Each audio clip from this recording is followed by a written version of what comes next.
Well, hi, friends, and welcome to NC Family's weekly update for the week ending June the 14th. Sharon Sullivan and Jerry Royal are here, and I'm John Rustin, and we are excited to bring you this week's update.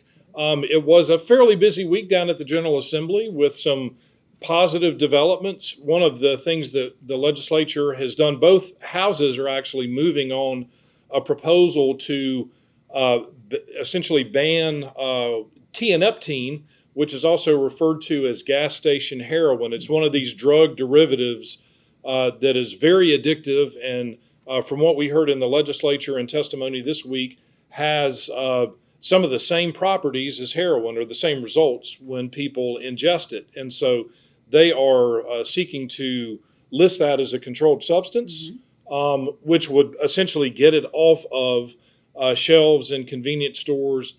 There are also, as I understand it, no age limits on the purchasing of products with tianeptine in them. So minors can purchase these products, and it's a great, great concern. The FDA has issued warnings about it and that sort of thing. So, Jerry, Sharon, any additional thoughts or information about that?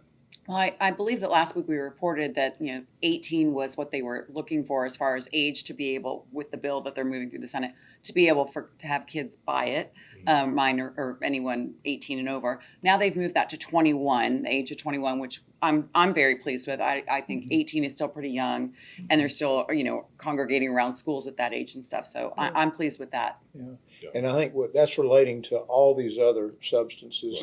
The tianeptine with this would basically take it off the shelves altogether. Right. But then there are other substances that they're trying to address as well. Right. And so there are multiple bills that are moving. There is a bill to list tianeptine as a controlled substance that's a standalone bill, but that provision has also been included in another bill that's currently being considered in the Senate and was the subject of debate in the Senate Judiciary Committee this week, that would not only, again, essentially ban tianeptine, but also seek to regulate a bunch of additional cannabis or hemp-derived consumable products that have a whole myriad of concerning impacts on people. And so these products are also on shelves in convenience stores, gas stations, but also hemp shops and smoke shops and all these different places.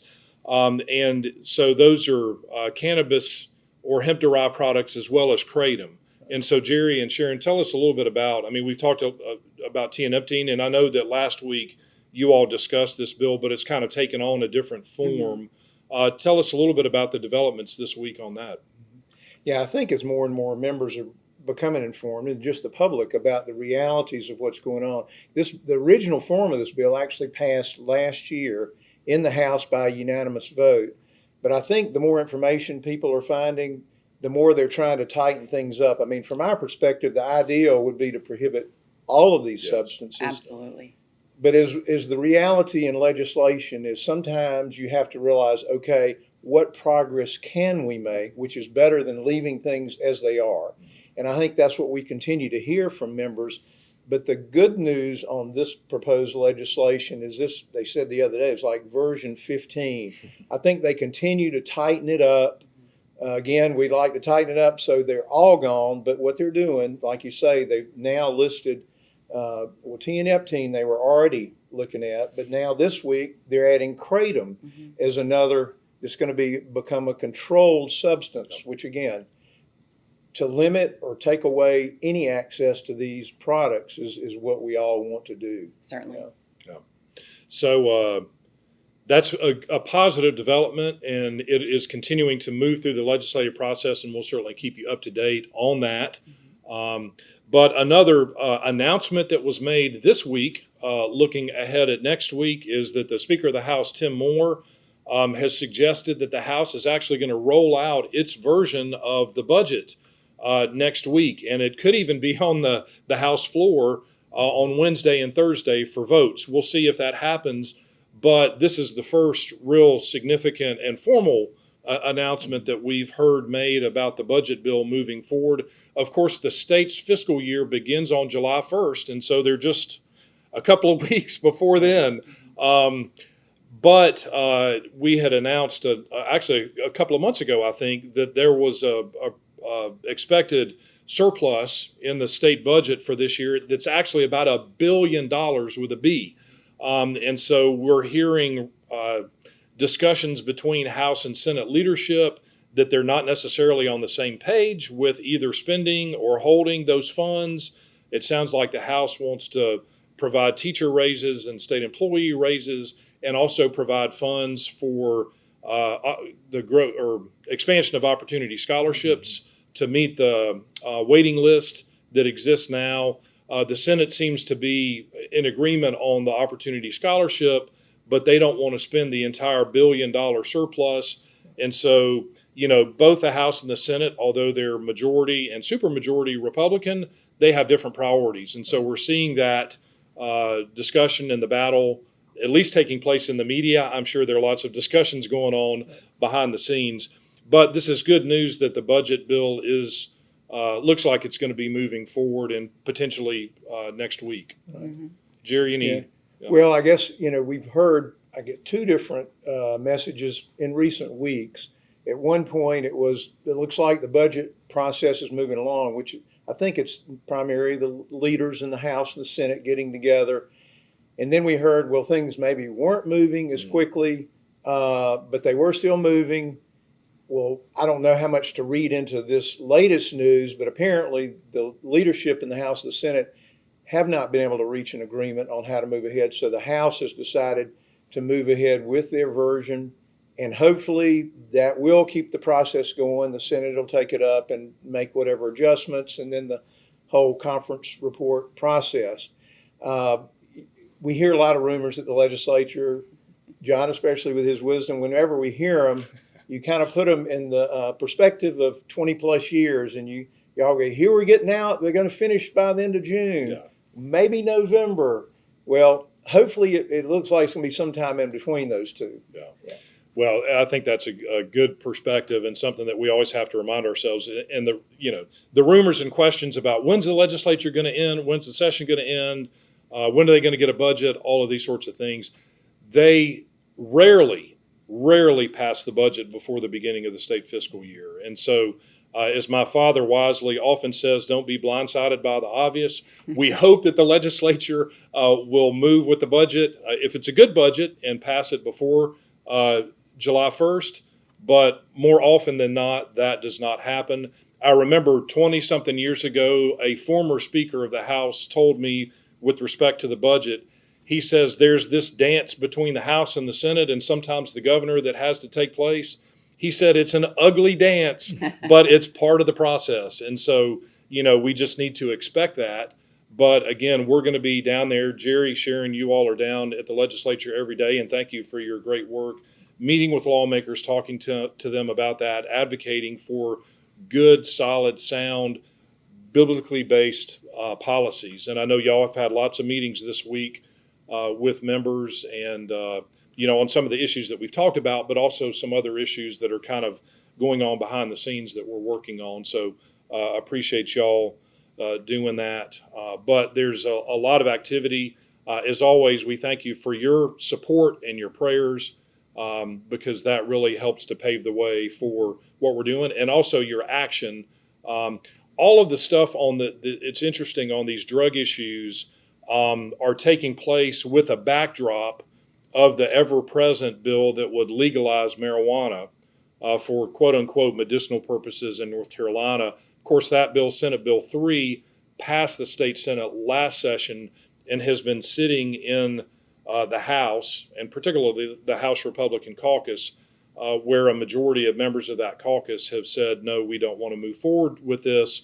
So there's probably this tension and give and take with respect to wanting to crack down on these other illegal and harmful drugs, but also there's some very strong proponents of marijuana legalization that are of the same political party. And so there are a lot of dynamics that exist down at the legislature with respect to all of this, but all of this is taking place again with that backdrop. And so we're trying to navigate all of that and continue to hold the line and talk to members about the harms of legalizing marijuana, whether for medicinal or full recreational purposes in the state.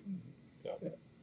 And I know we've said this on a weekly basis, but we want to continue to say, we all know the key to everything is God working in people's hearts and minds. So it's praying for elected officials, but also just for everyone, all the people you interact with every day, because we're looking at the almost, I don't want to use the wrong word, epidemic with these substances that are out there.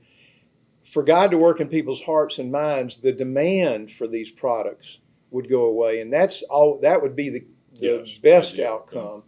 The attempt of the legislature, and part of what we do is when we see things like this, is to be part of the process to help regulate, bring it in, stop it.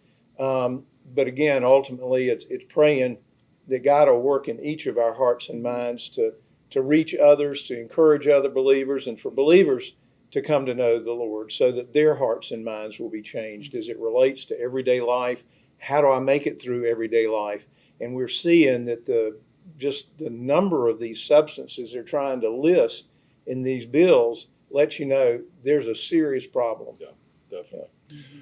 One thing this just brings to my mind that I just want to say, and thank you all for your faithful and courageous work on our behalf, is that a number of times, and you can see this in our testimonial video on our webpage or the About Us page on our website, testimonials from lawmakers. And one lawmaker in particular has echoed what some lawmakers have said in past years, that the North Carolina Family Policy Council is the conscience of the General Assembly. And this is actually Democratic lawmakers that are saying this, but other legislators I know share that opinion. And it is, Jerry, as you say, and Sharon, as you do, just being down there on a daily basis, being present, engaging in conversations, praying for our lawmakers, but being the conscience. We pray in a way that brings glory and honor to God, being the conscience that's down there on issues like this and a lot of the other things that we work on, just keeping these issues in a biblical perspective on these issues before our lawmakers on a daily basis. It's up to them to vote the way that they're going to vote and to act the way that they're going to act, but our job in many respects is being there, being that reminder that, hey, there's a right way to do things, and the right way to do things really matters, and it impacts the real lives of real people. So it's a real privilege and an honor, but honestly, a bit of a heavy weight to be down there every day doing this. So thank you all for your presence and your actions there. Friends, we've got an exciting weekend here in North Carolina. The U.S. Open golf tournament is in Pinehurst, of course, as you all, I'm sure, are aware. And it's a neat focus that it brings on our state. And we just pray, especially it also being Father's Day weekend, that all the fathers out there, if you're golf aficionados or enthusiasts, that you will enjoy spending time over the weekend with your families watching the U.S. Open if you choose to do that, but most importantly, celebrating fathers and the critically important role that they play in the lives of their families, in the lives of their children. So to all the fathers out there, happy Father's Day. We pray just blessings over you and your families and your celebrations this weekend. And we look forward to being back with you next week. So thank you all. God bless you.